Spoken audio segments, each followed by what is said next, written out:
അപാരത. പഠിപ്പി ആൻമരിയാണ് പഠിപ്പി. ഈ പഠിപ്പി കംപ്ലൈൻറ്റ് ബോക്സും കൂടിയാണ്. ഈ കംപ്ലൈൻറ്റ് ബോക്സ് നല്ലതൊക്കെയാണ്, അത്രയും പ്രശ്നമൊന്നുമില്ല. ടീച്ചർ ഹോംവർക്ക് ചെയ്യാൻ പറഞ്ഞാൽ അപ്പം തന്നെ ഹോംവർക്ക് ചെയ്തിട്ട് അപ്പം തന്നെ കൊടുക്കും.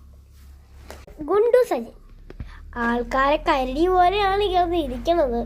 ഗുണ്ടാന്ന് പറഞ്ഞിട്ട് ഒരു കാര്യമില്ല, സാധനം മോഷ്ടിച്ചെടുക്കും. അതുകൊണ്ടാണ് ഗുണ്ടാന്ന് ഇട്ടത്.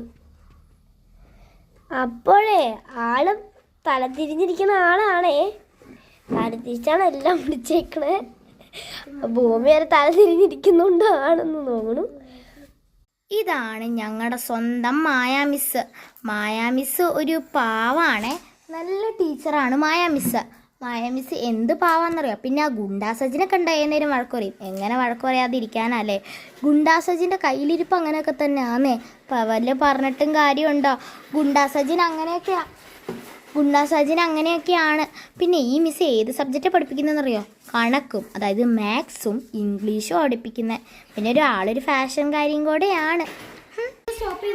എന്ത് ഹോംവർക്ക് ചെയ്ത മോനെ? അത് പിന്നെ മിസ്സേ, ഇന്നലെ ഞാൻ ഹോംവർക്ക് ചെയ്യാൻ വേണ്ടി ഇരുന്നപ്പോഴത്തേക്കും കറണ്ട് പോയപ്പോൾ പിന്നെ നോക്കിയിട്ടല്ലേ കറണ്ട് പോയ ദീപം വിളിക്കാൻ പാടില്ലേ? അതിന് പൊന്നു മിസ്, ദീപം വിളിക്കണമെങ്കിൽ തീപ്പെട്ടി വേണ്ടേ?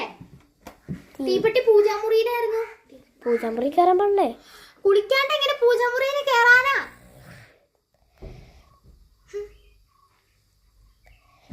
അന്ന് ഈ പുറത്ത് സ്ട്രീം ലൈറ്റ് ഇല്ല, അവിടെ പോയി ഇരുന്ന് ചെയ്യാനും പാടില്ലേ?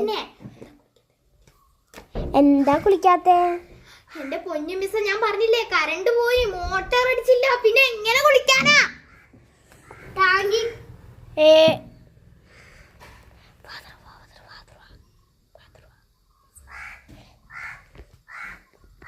Hi father, good morning.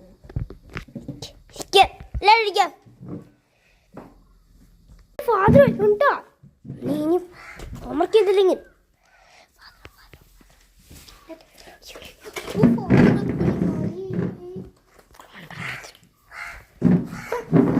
Good morning father.